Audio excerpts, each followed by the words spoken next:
Good morning, everybody, and welcome to the gift part 2. So, I did decide to wear the watch all night long. I woke up a couple times. My brain figured out that it was ahead or off behind whatever it was. It was off by about 12 hours, 45 minutes. And so my mind already knew. It was like, oh, you can adjust. Oh, you can adjust. But I had several times where I looked at it and it was like, that's pointless. Why are you looking at it? In fact, that just happened just now. Um, be sure to watch the gift part 1 if you're kind of curious about what the context of what I'm sharing is.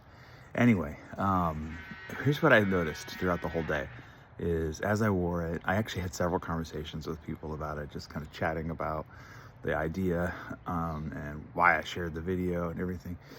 And it was actually really profound how many people were struck by the idea of receiving a gift that was beautiful, but never putting it to use, right? And it being unfunctional, or wearing it and putting it on, but it not being set to the right time. It was like, oh yeah, what a neat watch. And as soon as I said, but it's not accurate, look at the time. And they were like, oh, that's weird. It disturbed people. It was as if, because it was being used improperly, the beauty of the gift was stripped away. And I think that's what I'm trying to get at, is that we receive gifts. We get them from other people sometimes, from God, right? Born with some natural talents or raw capabilities. And oftentimes they just sit on the shelf. We don't use them. One of the people I spoke with, he was like really struck by it. He was like, dude, I want to do something with my gift. I'm like, well, what's your gift? And he goes, I'm a magician.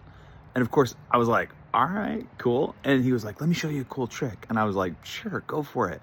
And he showed it to me, and I was in classic stupefaction mode because I was like, how did he do that? It was like my brain rationally knew there was a way, but he did a really great job. And he was like, I need to do something with this. So it was really fascinating because it helped people see that, yes, we do receive gifts, and some of us are using those gifts. I see it all over LinkedIn all the time. But there are also a lot of folks who aren't. That doesn't mean just go and you quit your job, right? That's not what I'm saying. But I do believe that it's important for us to prioritize using the gifts that are in our life. Otherwise, they do just become objects on a shelf that look great and have a bit of a story, but really, honestly, do nothing for our life. I'd love to see that change for you. Hit me up if you have any questions. I'm actually going to be doing some business coaching with that gentleman to help him put together a plan so that he can actually start to do what he loves. And quite frankly, what he was good at too. So I wish you all the best. Feel free to shoot any kind of questions or comments into the thread. I'd be happy to answer them. I'd love to hear your input. Take care. Bye.